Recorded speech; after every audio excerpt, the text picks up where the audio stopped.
जब तुम शदीद तकलीफ में थे, तुम्हारा दिल दर्द से फट रहा था, फिर तुमने जानमाज़ उठाया और तुम नमाज पढ़ने लगे।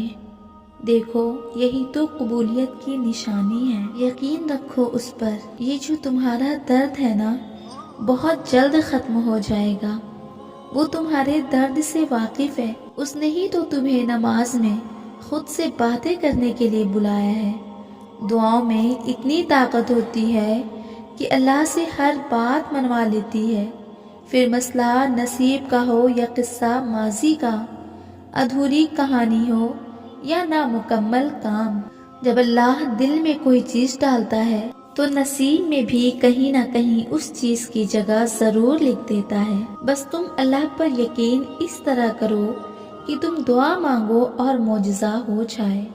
और सुनो, उम्मीद ना छोड़ना, शायद अगली दुआ के बाद अल्लाह कुन कह दे।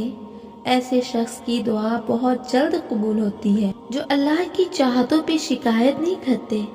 ऐसे शख्स पर उनकी अपनी चाह के भी दरवाजे खोल दिए जाते हैं। अल्लाह अपने बंदों को ताउम्र तड़पता हुआ कभी नहीं छोड़ता।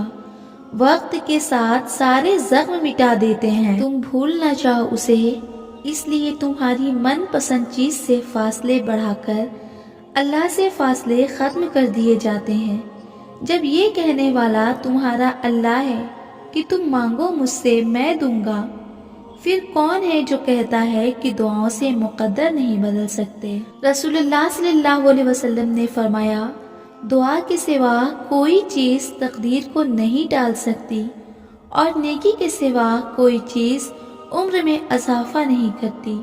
तो दुआ भी मांग रहे हो और डर भी रहे हो कि पता नहीं तुम्हारी दुआएं कबूल होंगी भी या नहीं। पता है तुम्हारी दुआएं कबूल क्यों नहीं होती हैं? तुम परेशान हो कि जो ख्वाहिश कब से तुम्हारे दिल और दिमाग में है उसे दुआ में मांगना चाहिए या नहीं।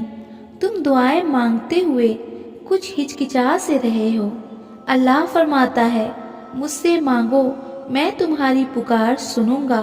और अल्लाह ताला कुरान में फरमाते हैं कि अल्लाह का वादा हक है। तो जब अल्लाह वादा कर रहे हैं तो तुम शक में क्यों हो? और पता है दुआ कबूल कब होती है? जब दुआओं के कबूल होने की सबसे बड़ी वजह और बड़ी निशानी तुम्हारा अल्लाह पर यकीन है। तुम्हारी दुआओं की कबूलियत का सारा इन्हिसार तुम्हारे यकीन पर है। यहाँ यकीन कामिल हो और वहाँ दुआ कबूल हो गई। दुआ को कबूल होने में सेकेंड भी नहीं लगते अगर यकीन कामिल हो, क्योंकि जिससे तुम मांग रहे हो वो दुनिया की हर चीज पर कादिर है। इसलिए तुम्हें अपने यकीन पर काम करना होगा। और पता है जब यकीन करते हैं तब क्या करते हैं? तब जल्दीबाजी नहीं करनी होती, तब मुकम्मल यकीन के साथ कबूलियत का इंतज़ार करना होता है। रसूलुल्लाह सल्लल्लाहु अलैहि वसल्लम ने फरमाया, बंदे की दुआ कबूल होती है जब तक कि वो जल्दी ना करे कि कहने लगे मैंने दुआ की थी और मेरी दुआ कबूल नहीं हुई। जब तुम अपनी पावरफुल चीज हासिल कर रहे हो तो तुम्हें शैतान जरूर बहकाएगा, तुम्हें तुम्हारे यकीन से हटाने की कोशिश करेगा, लेकिन तुम्हें अल्लाह पर यकीन रखना होगा। यकीन जानो अब तुम्हारी दुआ कबूल होने वाली है इंशाअल्लाह।